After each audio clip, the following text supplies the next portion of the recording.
புதிவாச குமார சாலை ஐயப்பன் அவர்கள் நிதி சேவையாக அன்புடன் அழைக்கின்றேன்.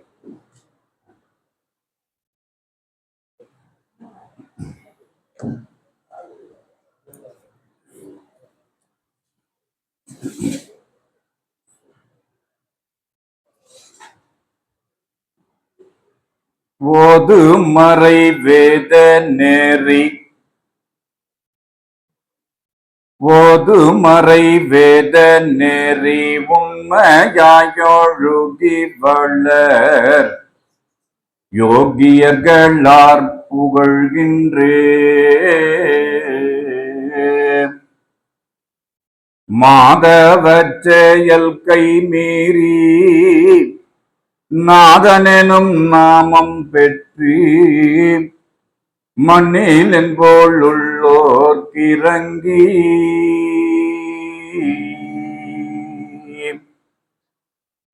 ஏதுமில்லாத பர வெளியிலே ஒளிவில்லோடும் என்றனையிருத்திய சுத்த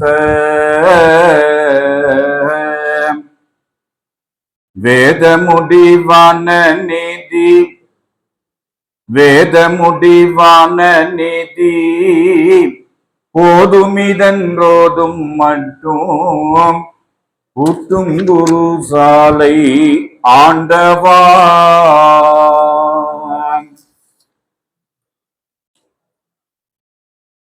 தமிழ்ச்சங்கம் வளர்த்த மதுரையிலே நமது குல தெய்வம் தேவகோமான் ஸ்ரீ வித்துநாயகம் மெய்வழிச்சாலை ஆண்டவர்களின் கருணையாலும் தயவாலும் பேரிரக்கத்தினாலும் இந்த மெய்மத வேதம் ஓதும் பாடசாலைக்கு வந்திருக்கும் மெய்வழிக்குல மக்கள் மெய்வழி தெய்வத்தின் திருவாக்கினை நம்பி தொடர்ந்து பின்பற்றி அந்த கதிமோட்சத்தை அடைய நிற்கும் நன்னன் மக்கள் எல்லோருக்கும் என்னுடைய நமஸ்காரத்தை தெரிவித்துக் கொள்கிறேன். எப்பவும் போல போன மாசம் என்ன பேசணும்? தீபத் திருவிழா. ஏன்னா தீபத் திருவிழானால தீபத்தை பத்தி பேசணும். இது இந்த மாசம் அந்த போன மாசம் நான் வந்த போது அண்ணா சில கருத்தெல்லாம் பரிமாறிக்கிட்டார். ஏன் அப்படின்னா, இது சும்மா அந்த விளையாட்டுக்காக மாசமானா கூடி பேசிட்டு அந்த மரத்தடியிலே உட்காந்து கதை பேசிட்டு போற பேச்சுக்குடைய சபை அல்ல. இது எம்பெருமானாகிய அந்த ஆதி நாயகன் பரம்பொருளாகிய அந்த பரமபிதா அவர்களால் உருவாக்கப்பெற்ற சபை. எதுக்காக அப்படின்னா, இந்த மனித குலம் உய்ய வேண்டும் என்ற நோக்கத்துக்காக எழுதுறாங்க. இந்த பிரபஞ்சம் தோன்றிய கால வரம்பிலிருந்து இதுவரை, அதாவது மெய்வழிக்கு முன்னாடி வந்த மதங்களுடைய செயலெல்லாம் அற்றுப்போச்சு. ஆனா எல்லா மதத்தினுடைய செயலை தன் கையில வச்சு எல்லா மதத்துக்கு அந்தந்த மதத்துக்குரியவரா ஆக்கதான் நான் வந்திருக்கேன். தெய்வம் உத்தரவு பண்ணியிருக்கேன். உய்ய வீடேற்ற வந்த உலபல மதங்கள் எல்லாம் செய்தொழில் பலியாதாகி திரண்டொன்றாய் கூடி பேசி, என்னால முடியல, நீங்க போனீங்க உங்களால முடியல, அவர் போனாரு அவரால முடியல, இன்னொருத்தர் போனாரு அவரால முடியல, என்ன பண்ணலாம்? சரி, இது நம்மளால முடியாது, ஏன்னா இது கலிகாலம்.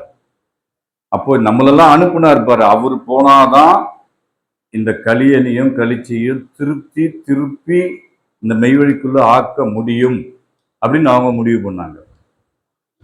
செய்தொழில் பலியாதாகி திரண்டொன்றாய் கூடி பேசி வையகமாந்தரெல்லாம் வாழ்கவே வேண்டும் என்று மெய்வழிச்சாலை விளங்கி நின்று ஓங்கும் நாளே அப்படின்னு நமக்கு தெய்வம் ஆதிமை உதயபூரணத்துல இந்த மெய்வழியினுடைய வளர்ச்சி எப்படி இருக்குங்கிறத முன்கூட்டியே தெரிவிச்சுட்டாங்க, உத்தரவு பண்ணாங்க.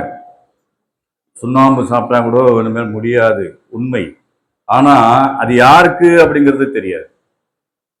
இன்னொரு இடத்துல எழுதுறாங்க, இந்த எம்முடைய மக்கள் உய்வது போலவே இந்த உலக மக்களும் அவரை பின்தொடர்ந்து உய்து கொள்ளட்டும், அதையும் குறிப்பிட்டு வச்சிருக்கிறாங்க. அதற்குண்டான ஆதிமை உதயபூரணம் ஆதிமான்மையும் மேம்பட்டிற்கு அடிப்படை கோடாயுதப்பூர் திருமஞான எல்லா நூலும் வேதம் இருக்கு. படித்து பயன்படுத்தி கொள்வோர்கள் பயன்படுத்தி கொள்வார்கள். ஆக யாருக்கு ஆகணும்? தெய்வத்துக்கு ஆகணும். அது உழவு. அவங்க என்ன காரண காரியத்துல எந்த நோக்கத்துல அப்படி அன்னைக்கு உத்தரவு பண்ணாங்கன்னு நம்ம அறிவுக்கு எட்டாது. எதை வேணாலும் எப்ப வேணாலும் அவங்களால மாற்ற முடியும். ஏன் அப்படின்னா மெய்வழி மக்கள் நாம் அடைஞ்சிட்டோம் அப்படிங்கிற ஒரு தன்மையில நாம இருந்துடக்கூடாதுங்கிறதுக்காகவும் தேவாதி தேவனுடைய திருத்தூதவர்களாக உங்களை நாம் ஆக்கி வைத்திருக்கிறோம் அப்படின்னு ஒரு வாக்கியத்துல குறிப்பிட்டு பேசுறாங்க. இனி நீங்கள் உண்ணும் உணவு உங்களுக்காக அல்ல, இந்த மெய்வழியை வளர்ப்பதற்காகத்தான் உண்கிறீர்கள், அருந்தும் ஜலமும் அதற்காகத்தான் அப்படிங்கிற ஒரு உத்தரவு இருக்கு. மெய்வழியை எப்படி வளர்க்கறது? யார்கிட்ட போய் வளர்க்கறது? முதல்ல தனக்குள்ள வளர்த்துக்கணும். தனக்குள்ள வளர்ந்ததனுடைய அந்த கற்பக விருட்சம் என்ன பண்ணுது? அடுத்தவங்க கிட்ட போய் பேச வைக்குது. இப்ப கூட ஒருத்தர் கேட்டாரு, ஹோட்டல்ல பசியாட்டு வரும்போது, இது என்ன சர்தார்ஜி மாதிரி கட்டின்னு இருக்கிறீங்களே, இது என்ன அப்படின்னு அவர் கேட்கிறாரு. ஆனா அந்த இடத்துல நின்று பேசுறதுக்கு உண்டான நேரமும் சந்தர்ப்பமும் கிடையாது. டைம் ஆகி போச்சு, அதுக்குள்ள நம்ம வந்தாகணும்னு இவர் சொன்னாரு. வள்ளலாருடைய கொள்கை, அண்ணா வள்ளலாருடைய கொள்கைப்படி இது ஒரு மெய்வழி சபைன்னு சொல்லிட்டு நாங்க வந்துட்டோம். நிச்சயமா தெய்வ உத்தரவு என்ன இருக்கு அப்படின்னா, உன்னை ஒருத்தர் கேட்கிறாங்க, மெய்வழி பத்தி கேட்கிறாங்கன்னா அவனுக்கு நீ புரிய வைக்காம வந்துட்டீங்கன்னா அவனுடைய ரத்தப்பழி உங்ககிட்ட கேட்கப்படும்னு உத்தரவு இருக்கு இல்லையா? அது எல்லாரும் கேட்டிருக்கிறோம். வர்றாங்க புதுசா. இது நம்ம கணக்குல நம்ம எண்ணத்துல நடக்காது. மனித மனு உருப்படுத்த எத்திரப்பட்டாருக்கும் இந்த மெய்வழி சொந்தமானதுன்னு எழுதியிருக்கிறாங்க. மனுக்கோலம் தாங்கிய எத்திரப்பட்டவர்களுக்கும் இந்த மெய்வழி சொந்தமானது. கொஞ்சம் முன்னாடி போனதா அவர் சொன்ன மாதிரி தான். அறிந்து தெளிந்து புரிந்து நிலை நிற்கிறதுக்கு உண்டான வழியை தேடிக்கிட்டோம்னா ஜெயமாடி, இல்லைன்னா அபஜயம்தான். இங்க வந்திருக்கிறது ஒரே ஒரு காரியத்துக்காக தான். இவ்வளவு கூட்டமா எதுக்கு வருது அப்படின்னா, அந்த மோட்சம் இந்த உலகத்துல பேச்சு அளவுல தான் இருக்குதே தவிர மோட்சமும் பேச்சும் வீணாமட்டாங்க. பேச்சு கூட இல்லை. இப்ப மோட்சம் அப்படி ஒண்ணு இருக்கா அப்படின்னு கேட்கிற உலகமா போயிடுச்சு இன்னைக்கு. ஏன்? பக்தி கிடையாது. அந்த பக்தி எப்படி இருக்குதுன்னு சொன்னாக்கா, பொழுதுபோக்காகவும் விளையாட்டாகவும் தனக்கு பெருமை ஏற்படுத்தக்கூடிய அளவுல தான் பக்தி இருக்குதே தவிர நிஜமான பக்திங்கிறது என்னங்கிறத சொல்ல முடியாது. இப்போ இன்னைக்கு யார் புதுசா வந்திருக்கிறீங்க சபைக்கு? புதுசா இன்னைக்குதான் வந்திருக்கேன் சபைக்கு அப்படின்ற யாருன்னா இருக்கீங்களா? பெண்கள் பகுதியில இந்த முன்னாடி ஒரு அடக்கம் நடந்தது, அடக்கம் பார்க்க வந்தவங்க யாருன்னா இருக்கீங்களா? யாரும் இல்லை. திண்டுக்கல்ல இருந்து வந்தீங்களாமே அடக்கம் பார்க்கறதுக்காக வேண்டி. மெய்வழிச்சாலையில இருந்து ஒருத்தவங்க ஒரு கிளாஸ் எடுக்கிறாங்க. அவங்க ஒரு நல்ல எண்ணத்துல நாம அடைஞ்சோம், இந்த பேரு மக்கள் எல்லாம் அடையட்டும் அப்படிங்கிற ஒரு நல்ல சீரிய நோக்கத்தில் அவங்க ஏதோ ஒன்று செய்யறாங்க. அதன் மூலியமா மக்கள் திரண்டு வராங்க. ஆனா எதுக்காக இங்க வரங்கிறது அவங்களுக்கு தெரிய மாட்டேங்குது. அடக்கமான பிம்பத்தை வீடியோ எடுத்ததாக தகவல் வந்தது. இது தவறு. இது தவறு. ஏன் அப்படின்னா, அப்பாற்பட்ட ஒரு செயலை நீ வீடியோ எடுத்து என்ன பண்ண போற? நேரடியா பார்த்து புரிஞ்சுக்க விட முடியாதவங்களுக்கு வீடியோ அனுப்பிச்சு இது பாடல் நடக்குதுன்னு காமிச்சு நீ என்ன பண்ண போற? கிடைக்காது. ஆகையினால இனிமேல் அதை தவிர்த்துருங்க. அதனால என்ன ஆகுது அப்படின்னா, யாரு உங்களுக்கு மெய்வழியை பத்தி எடுத்து சொல்லி இங்க போங்கன்னு அனுப்புறாங்களோ அவங்களுக்கு இடைஞ்சல் வருது. நீங்க அனுப்புனவங்க தான் இந்த மாதிரி செஞ்சாங்க, அப்போ என்ன ஆகும்? சொல்ல மாட்டாங்க. இப்போ ஒருத்தர் செய்யற செயல்னால எல்லாருமே பாதிக்கப்படுறோம். தெய்வத்தோட செயலை சோதிச்சு பார்க்கறதுக்கு நமக்கு யாருக்குமே அருகதை கிடையாது. நம்பினா மட்டும்தான். வந்தா வா, இல்லாவிட்டால் போ என்றுதானே சொல்ல வேண்டும் பிறவியரேன்னு கேட்கிறார், உத்தரவு பண்றாங்க ஆரம்ப பிரச்சார படலத்துல. போன்னு சொல்றதுக்கு அவங்க எண்ணம் இல்லை, போ என்றுதானே சொல்ல வேண்டும்னு மாற்றி சொல்றாங்க. அப்படியாச்சும் இவனுக்கு நினைவுல போடும்னு. இனிமேல் அந்த மாதிரி காரியத்தை செய்யாதீங்க. ஏன் அப்படின்னாக்கா, ஏற்கனவே நம்ம ஆண்டவங்க திருமேனியா இருந்த நேரத்திலேயே அப்படி ஒரு செயல் நடந்தது. அதை பத்தி திருவாக்கு பிறந்திருக்கு. அது கோடாயுதக்கூர்ல ஏற்றி இருக்காங்க. இத நம்மளும் தெரிஞ்சு வச்சுக்கணும். யாரு? மெய்வழி குல மக்கள் சந்ததிகள். ஏன் அப்படின்னா, அந்த மாதிரி எடுக்கிறவங்களை கசாமசான்னு பேசாம கூப்பிட்டு எடுத்து சொல்ல வேண்டிய இடத்துல நம்ம இருக்கிறோம். இங்க வெளியிலிருந்து நிறைய பேர் வர்றதுனால யாரையும் கட்டுப்படுத்த முடியாது. அப்ப நாம தெரிஞ்சுக்கிட்டோம்னா ஒரு கட்டுக்கோப்பா அவங்கள கிட்ட வர விடாம தூரம் இருந்து பார்த்துட்டு போன்னு சொல்லலாம். வந்தீங்களா, பாத்தீங்களா, போய்கிட்டே இருங்க. இந்த வீடியோ எடுக்கிறது, போட்டோ எடுக்கிறது, இந்த செயல்லாம் வேண்டாம். அதுவும் பிம்பத்தை, அந்த வாக்கியத்தை நாம நினைவு கூறுறோம். இன்னைக்கு தெய்வத்தினுடைய திருவாக்கு அதை கோடாயுதக்கூர்ல நம்ம தெய்வம் ஏற்றி இருக்காங்க. நமக்காக வேண்டி இறக்கி வச்சு, பின்வரும் காலங்கள்ல இது மாதிரி தவறுகளை நம்மளுடைய சந்ததிகள் செஞ்சிடக்கூடாது. இது மாதிரி புதுசா ஆர்வ கோளாறுல பண்றதுதான் இதெல்லாம். அந்த ஆர்வ கோளாறு கோளாறு ஆக்கமே தவிர ஆர்வத்தை நிலைநிறுத்த வைக்காது.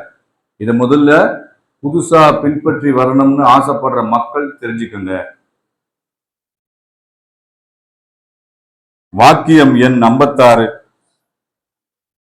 எமன்படர் அடிபடு கோடாயுதக்கூர். தேவகோட்டை டாக்டர் மெய்வழி கிருஷ்ணா ஆனந்தரின் மனைவி மெய்வழி விசாலாட்சி அனந்தகையின் பேரின்ப பரிசுத்த ஜீவ பிரயாணத்தன்று எடுக்கப்பெற்ற போட்டோவை ஆண்டவர்களின் திருமுன்பாக காட்டப்பெற்ற போது பிறந்த ஆண்டவர்கள் வாக்கியம். அந்த தவறு அப்பவே பண்ணியிருக்காங்க. ஆர்வம் தான்.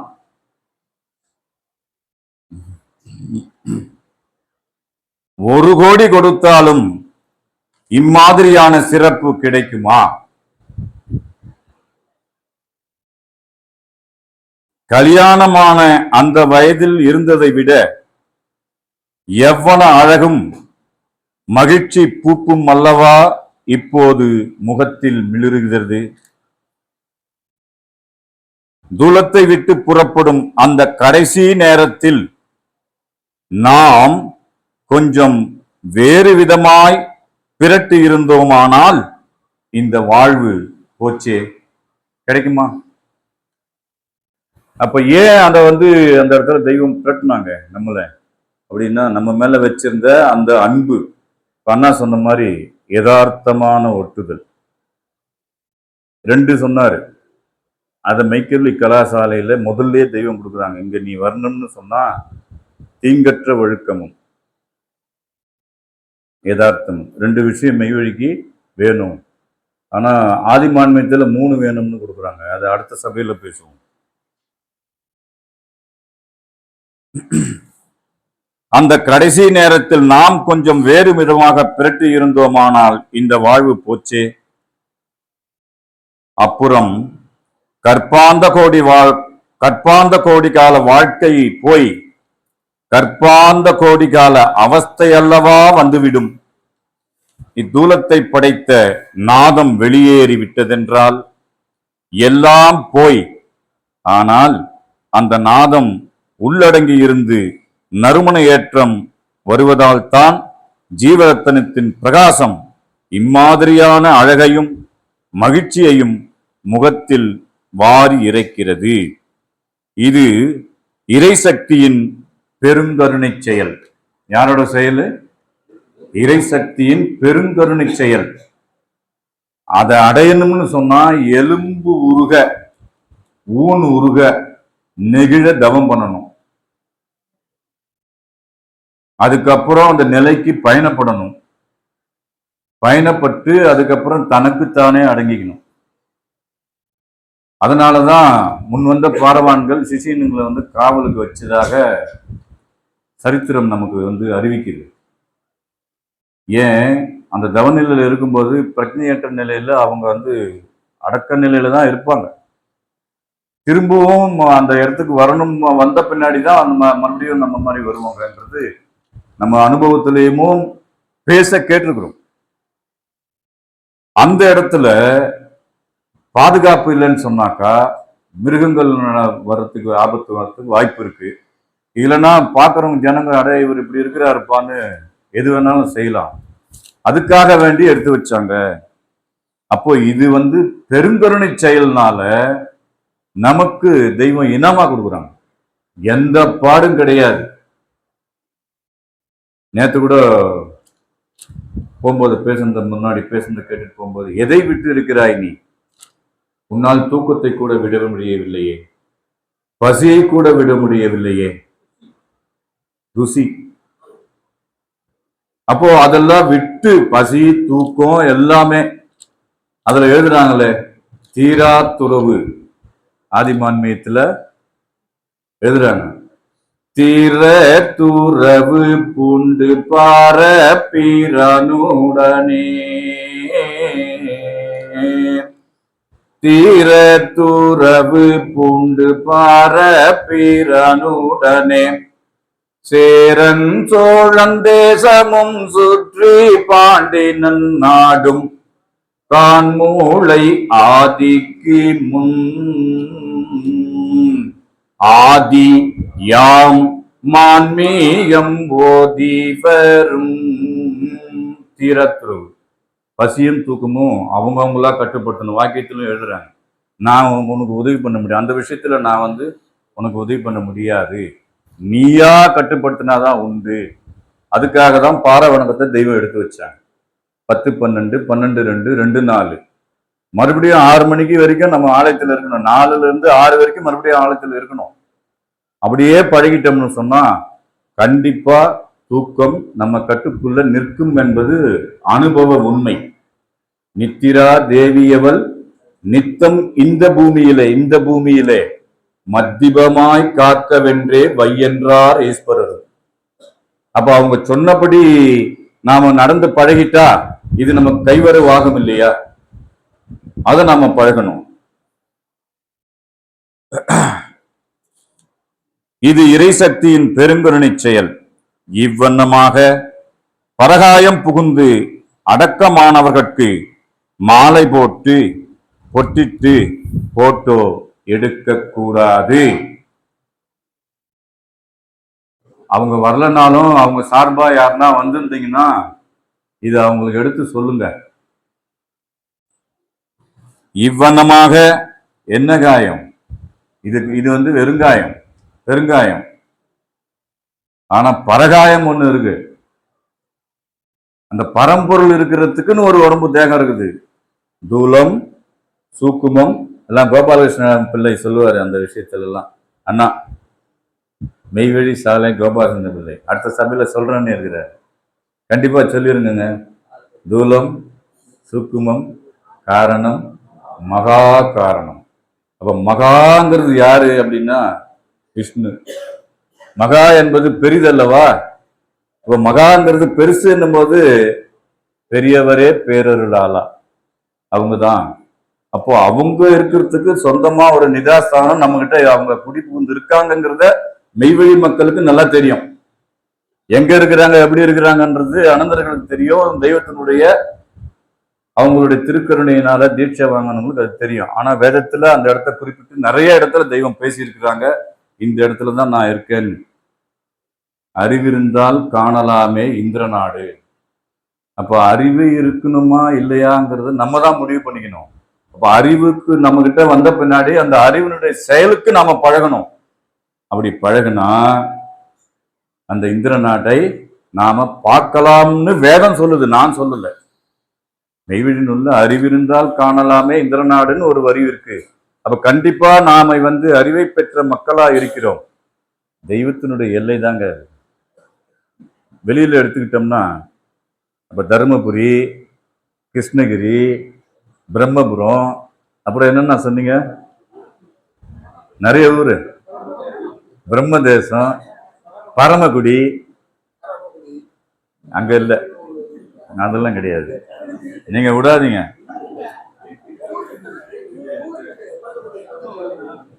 சரி பாருங்க, இவ்வனமாக பரகாயம் புகுந்து அடக்கமானவர்கட்கு மாலை போட்டு பொட்டிட்டு போட்டோ எடுக்க கூடாது. இது மெய்வழி சபையினுடைய தலையாய சட்டம். இத புதுசா வரவங்க புரிஞ்சுக்கோங்க. இன்னைக்கு செல்போன் வந்துருச்சுங்கிறதுனால மறைஞ்சு இருந்து அப்படி இப்படின்னு என்னென்னமோ பயப்படுறான். இப்போ யாருன்னா பேசுறதுக்கு கூட எங்கனாந்து எடுத்து போட்டுற போறானுங்கடா, பயப்படுறாங்க.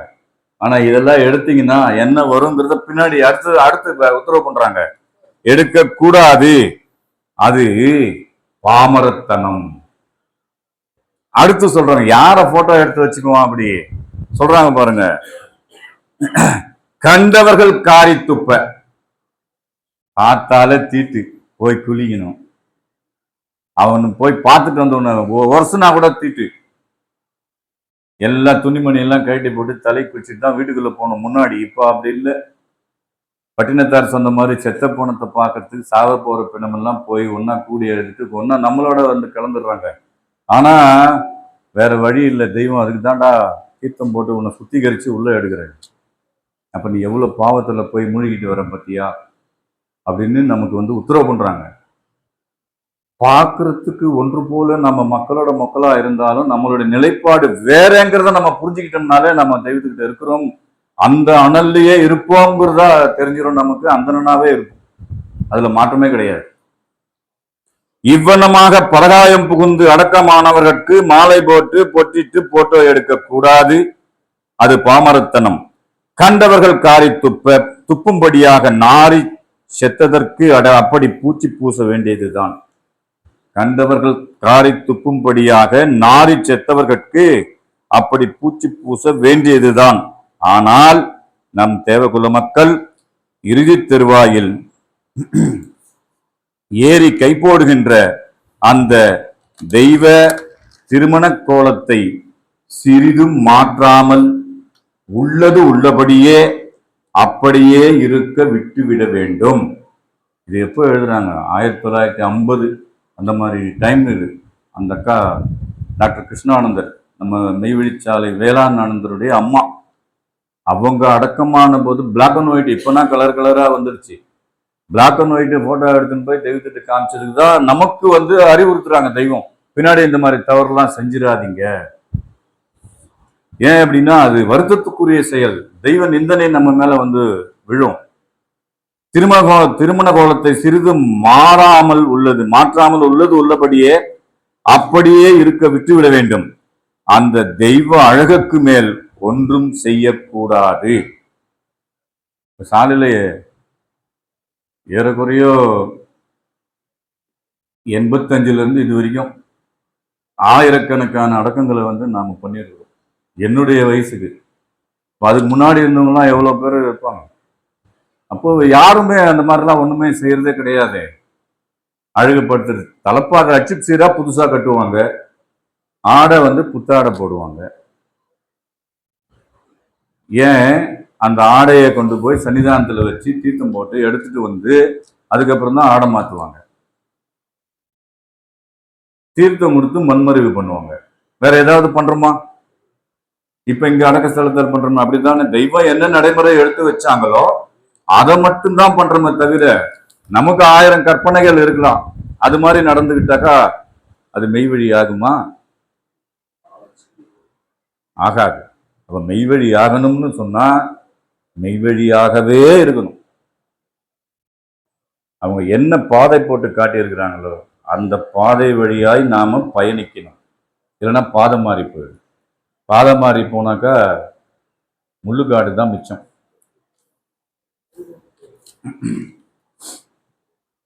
அந்த தெய்வ அழகுக்கு மேல் ஒன்றும் செய்யக்கூடாது. நம் சாலைக்குள் அடக்கமானவர்களுக்கு அவ்வாறு என்றும் செய்வதில்லையே, உத்தரவு பண்ணிட்டாங்க. இயல்பா இப்படியே நன்றாய் இயல்பாய் இருப்பது காண்.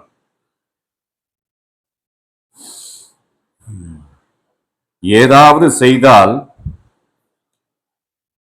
இறைவனுடைய செயல் ஏதோ மட்டமாக இருப்பது போலவும் ஆகும். இறைவன் செய்யும் அந்த பெருங்கருணை வரிசைப்பாட்டிற்கு மேற்கொண்டு நீ அளக்கிறது போலாகும். இதனால் இறைவனுடைய வெறுப்புத்தான் உன் மீது வரும். அப்ப நாம இங்க எதுக்கு வந்திருக்கிறோம்? மாசத்துக்கு ஒரு நாள் அடிச்சு பிடிச்சி லேட்டா வந்தாலும் ஏதோ உள்ள கொஞ்ச நேரம் உட்கார்ந்தாலும் பரவாயில்லப்பா, மக்களையாச்சும் பார்க்கலாம், சாலையிலேருந்து வந்திருக்கிறாங்க, என்னதான் பேசுறாங்க கேட்கலாம் அப்படின்றதுக்காக உட்கார்றோம்ல நேரம். இதுதான் மெய்வழிக்கு செலவு பண்ண வேண்டியதா இருக்கு. அடுத்து அந்த ஜீவ பிரயாணத்தினுடைய சிறப்பு என்னங்கிறத தெய்வம் பேசுறாங்க. இதோட 1:10 முடிஞ்சிடும். அதாவது நம்ம தெய்வம் பரபிரம்மம் அப்படிங்கிறது பழக பழகதான் தெரிஞ்சது. அவங்க யாரு, அவங்களுடைய அந்த ஆட்சி மாட்சிமை என்ன, எப்படி அப்படிங்கிறதெல்லாம் ஒரு நாள்ல தெரிஞ்சுக்க முடியுதான்னா இல்லை. அது காலகாலமா பின்தொடர்ந்து வரும்போதுதான் அவங்க இன்னார்னு கொஞ்சம் அறிவுல படுது. இன்னமும் முழுமையா நாம புரிஞ்சிக்க முடியல. இருந்தாலும் கொஞ்சமாச்சும் புரிஞ்சுக்கிட்டோம் கூட்டத்துக்குள்ள நம்ம வந்துட்டோம். அது வரைக்கும் ஒரு சிறப்பு தான். ஆனா அவங்க என்ன உத்தரவு பண்றாங்கன்னா, ஒருத்தர் ஜீவ பிரயாணம் ஆயிட்டார், திருச்சிக்காரர், அவருடைய பேரும் தான் போட்டிருக்காங்க வாக்கியத்துல.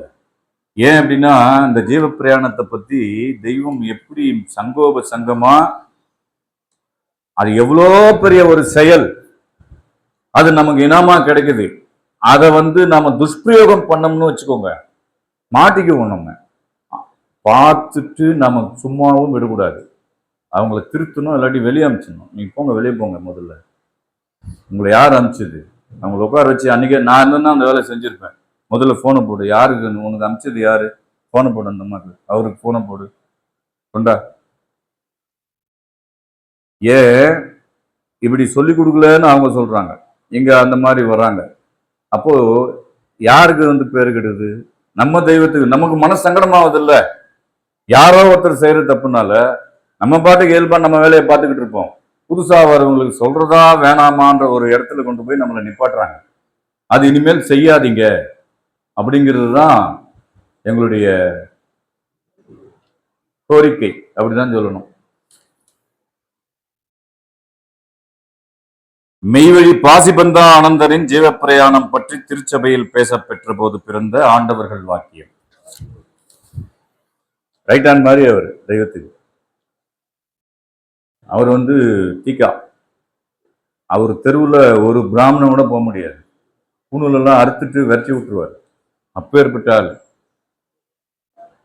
அப்படி இருந்தவர் தெய்வத்துக்கிட்ட சரணடைஞ்சி அந்த பெரும் பேற்றை பெற்றார். அங்கிருந்து நான் கேள்விப்பட்டது, அவர் மகன் இருக்காரு, அவர் பேர் என்னன்னா மதிவந்தன். ஆமா, மதிவந்தான். அவர் வருவார், அடிக்கடி சாலைக்கு வருவார். எங்கூட பேசும்போது அப்பா சபையில சேர்ந்த பின்னாடி, ஏன்னா தெய்வம் உத்தரவு பண்றாங்க. இப்போ வாக்கியத்தில் சொல்றாங்கல்ல, திடுப்புன்னு கொண்டாந்து வச்சுட்டாங்க. நான் இருக்கிறத கல்லர் நாடு, சுத்திலும் கல்லர் நாடு. நான் இல்லைன்னா அங்க ஒண்ணும் இருக்காது. நல்லா புரிஞ்சுக்கணும்.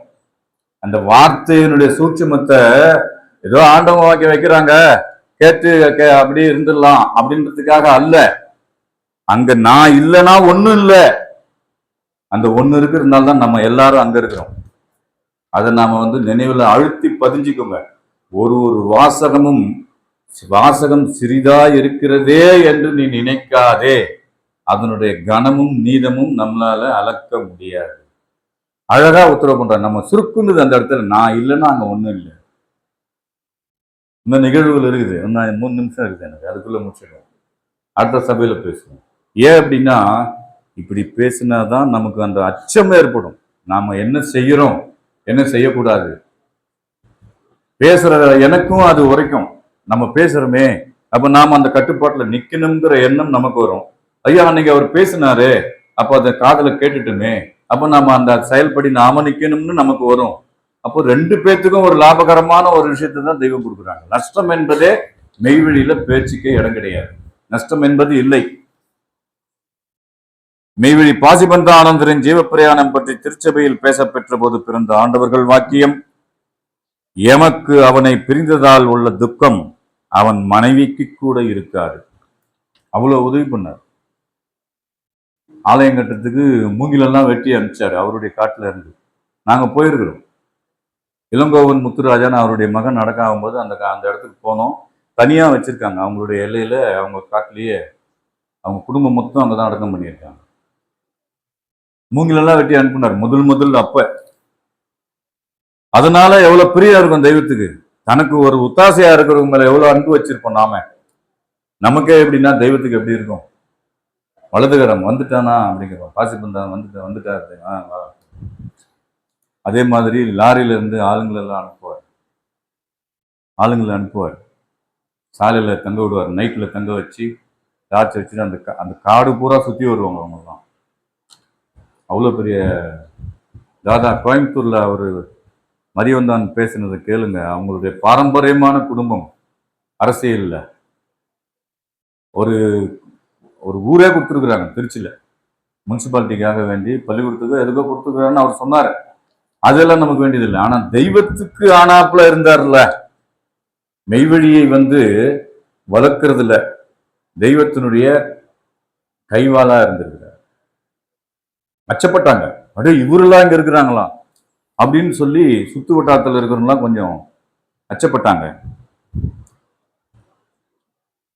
எமக்கு அவனை பிரிந்ததால் உள்ள துக்கம் அவன் மனைவிக்கு கூட இருக்காது. எமக்கு ஜனம் பெருகி வருகிறது. நீதமாம் கும்பல் ஆக உள் நுழைவதை பார்ப்பீர்கள். மன்னிப்பு வாசல் அடைக்கப்பட்ட போகுது அப்படின்னு சொல்லி உத்தரவு நிறைய இருக்கு. மன்னிப்பு வாசல் அடைக்க போகுது. ஆனா உத்தரவு இருக்கு, அன்னவாசல் வரைக்கும் தரிசனிக்கு நிக்க போறோம்டா, சத்தியமங்கலம் வரைக்கும் நிக்க போறான்டா, தரிசனிக்கு நிக்க போறாங்கடா ஜனங்க. இது எப்படி நடக்கும்? நம்ம அறிவு கேட்டார்.